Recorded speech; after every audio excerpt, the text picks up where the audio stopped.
For today's shoulder warm-up, we're using a weighted plate. This is 10 pounds. You want it to feel light. So maybe it's 5 pounds, maybe it's 20, something that feels light for your shoulders that you can start getting that range of movement and still be pain-free. So I love this one because it has little handles, but if it doesn't, you're gonna grip it, which yes, you get the benefit then of getting a little grip strength. Otherwise, I'm just gonna grab it by the handles, hinge forward, abs are in, keep those ribs wrapped in, and we're gonna have a pendulum. So just side to side. Movement could be small or big. And I'm just gonna keep it going, 6 to 10 each side. Now from here, I'm gonna stay hinged forward, keeping those abs and ribs in, and I'm gonna have those arms drive straight back. So elbows hug the body and pull back, plates coming in toward my belly and back down. Always nice controlled movements.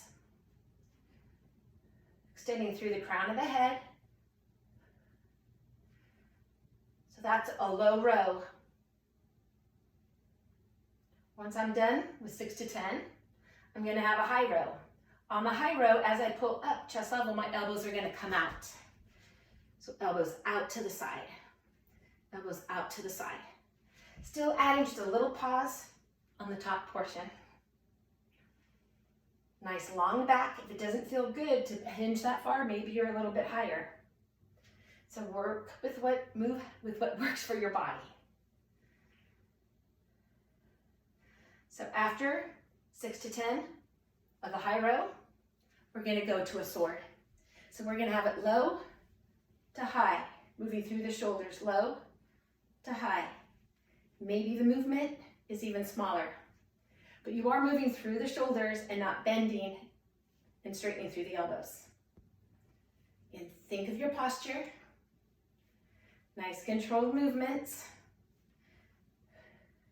Once you do 6 to 10 to one side, you're gonna switch. You're gonna start to about that hip, a little above the shoulder.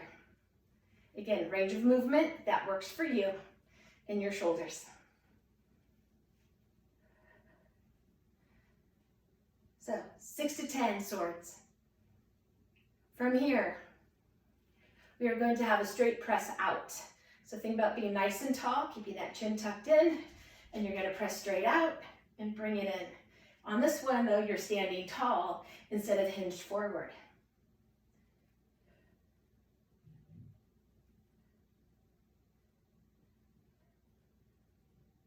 Six to 10.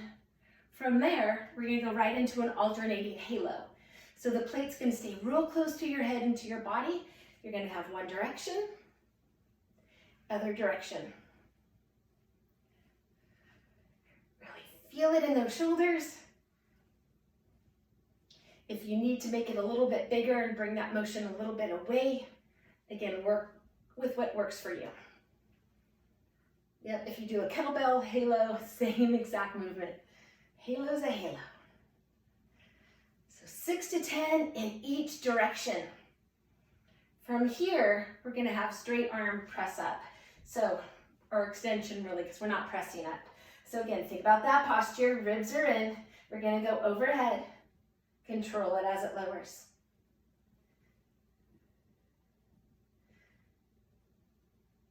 Now, if it irritates your arms to go that high, or I should say irritates your shoulder, you can have the movement smaller. But if it irritates your shoulder going that high during a warm-up, you might want to evaluate what exercises you're doing during your workout. Modify them to what feels okay, keeping that shoulder happy, but still keeping it strong. So 6 to 10. From here, we're gonna have side figure eights. So straight out, moving through the shoulders. So you're gonna have 6 to 10 figure eights. And then you're ready to go, hopefully. Hopefully those shoulders are warmed up, ready for your sport, ready for your workout, that they're feeling good. So find what workout movements or exercises work for you and start doing them every time before you start your sport or your workout.